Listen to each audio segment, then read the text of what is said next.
हम लोग पढ़ रहे हैं अभी पार्ट एक में पहला चैप्टर का नाम क्या था ना लिखे थे? हमारे आसपास के पड़ोस नहीं, पदार्थ।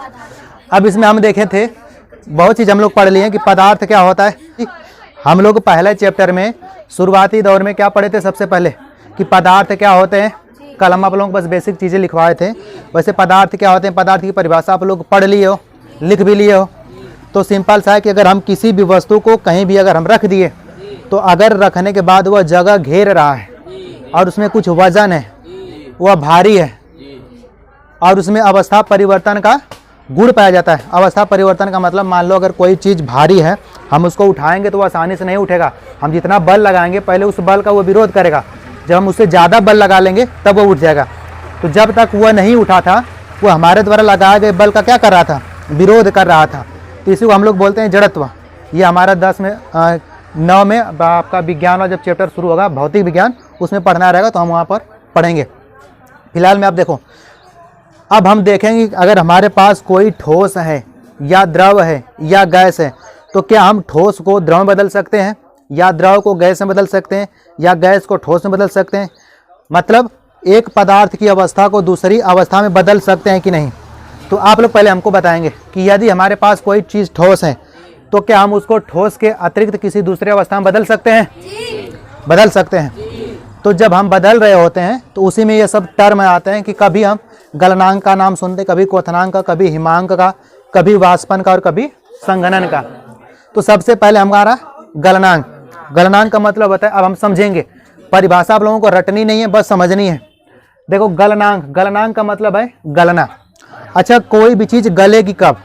गलने वाली वस्तु ठोस होगी तब वो गलेगी। और जब कोई वस्तु गल जाएगी तो क्या बनेगी? द्रव की तरह बनेगी।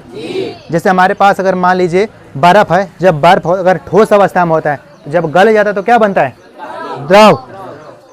तो अब उसी को हम कहेंगे कि अगर कोई भी वस्तु हमारा ठोस है, अब वो बदल गई किस में? द्रव में। तुम सब समझने पर ध्यान लगाना, वीडियो पर मत समझो। वीडियो में जो हो रहा है होने दो, बस इधर ध्यान दो कि हम क्या पढ़ा रहे हैं। वो तो अपना काम करे, तुम सब अपना करो। ठोस द्रव, अगर कोई वस्तु ठोस से द्रव में बदल जाती है तो ये हमारा गलनांक में आता है। तो हम इसको कहते कैसे हैं?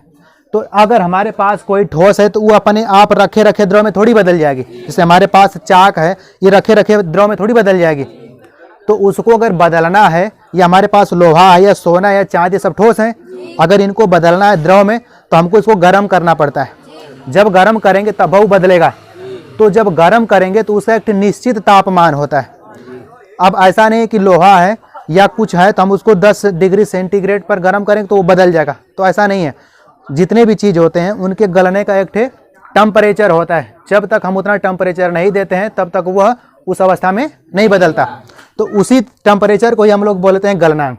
तो अब हमारे पास कोई ठोस है, मान लो कि आपके पास लोहा है, उस लोहा को जब आप गर्म कर रहे हो मान लो 200 डिग्री सेल्सियस तापमान पर, ये एक्चुअली नहीं हम मान ले रहे हैं कि मान लो आपके पास लोहा है, उस लोहा को आप जब तापमान दिए थे 200 डिग्री सेल्सियस, तब वो जो लोहा होगा गलना शुरू हो गया। तो उसी जो 200 डिग्री सेल्सियस है उसी को हम लोग बोलते हैं उसका गलनांक। तो अब परिभाषा कैसे हो जाएगा कि जिस निश्चित ताप पर, अब हम गरमाए तो कोई ताप था निश्चित, तो जिस निश्चित ताप पर कोई ठोस किस में बदल जाए? द्रव अवस्था में, उसी निश्चित ताप को हम बोलते हैं उस वस्तु का गलनांक। अगर मान लीजिए हमारे पास लोहा है, उस लोहा को गर्म कर रहे हैं और 200 डिग्री सेल्सियस पर अगर वो ठोस से किसमें बदल गया? द्रव में, तो उस लोहे का गलनांक का हो गया 200 डिग्री सेल्सियस। समझिए गलनांक। फिर समझो, अब याद कैसे रखेंगे? गलनांक का मतलब गलने वाली चीज। और गलती कौन सी चीज है? जो ठोस होती है। जो द्रव होती है वो गलती थोड़ी है, वो तो वाष्प बन के उड़ जाती है ना। तो गलनांक से हम समझ जाएंगे कि गलनांक का मतलब होता है गलना। और गलेगी वही चीज जो रहेगी ठोस, और जब गलेगी तो ठोस में, अगर गलेगी तो द्रव में बदलेगी, तो उसका कोई तापमान होगा। तो जिस निश्चित तापमान पर कोई ठोस बदल जाता है द्रव अवस्था में, उसी निश्चित तापमान को उस वस्तु का क्या बोलते हैं? गलनांक। सबको समझ में आ गया? अब हम लोग समझेंगे क्वथनांक। क्वथनांक का मतलब आप लोग याद रख सकते हैं उबलना से। किसे? उबलना से। अब उबलेगी कौन सी वस्तु? अगर हमारे पास लोहा, हम उसको गर्म करेंगे वो उबलेगी थोड़ी। लेकिन अगर हमारे पास पानी है, तेल है या कोई भी द्रव है, जब हम उसको गर्म करेंगे तो वो क्या करना शुरू कर देती है? उबलना। अच्छा, जब अब उबलना शुरू कर दी तो वो किस रूप में बदल जाती है? भाप में। भाप में बदलेगी तो हम उसको वाष्प कह सकते हैं या गैस कह सकते हैं। तो अब जैसे यह किसी निश्चित तापमान पर उबलना शुरू हुआ था, गलना शुरू हुआ था, उसी तरह से अगर हमारा पानी है तो हम ऐसा नहीं कि तन को भी उसको टेम्परेचर देंगे उबलना शुरू हो जाएगा, ऐसा नहीं है। उसका भी एक निश्चित फिक्स टेम्परेचर होगा, जब तक हम उतना नहीं देंगे तब तक वह उबलना नहीं शुरू करेगा। तो जिस निश्चित तापमान पर कोई द्रव, उबलने वाला काम कौन करता है? द्रव। किस में बदल जाए? गैस में बदल जाए। आप वाष्प भी लिख सकते हो वैसे। तो जिस निश्चित तापमान पर कोई द्रव किस अवस्था में बदल जाए? गैस अवस्था में, तो वही निश्चित तापमान को ही हम लोग क्या बोलते हैं? क्वथनांक।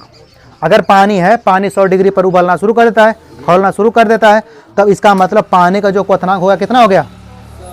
100 डिग्री। तो अभी आप लोग दो चीज़ सीखे, क्वथनांक सीख लिए और गलनांक सीख लिए। अब किसी को अगर बताना हो, किसी को समझाना हो तो समझा लोगे?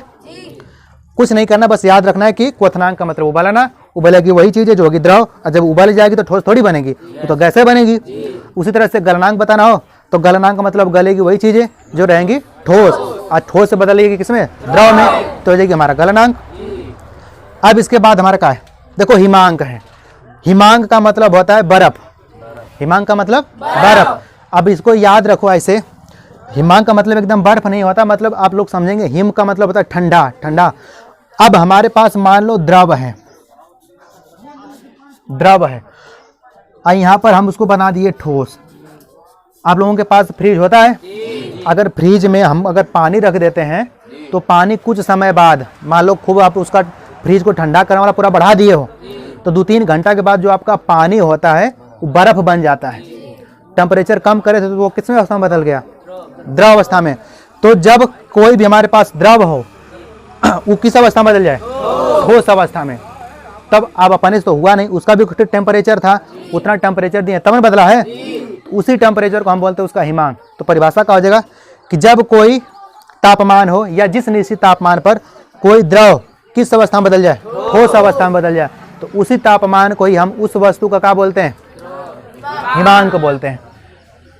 गलनांक, क्वथनांक, हिमांक।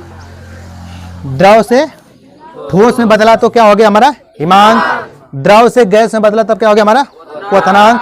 और ठोस से द्रव में बदला तो गलनांक।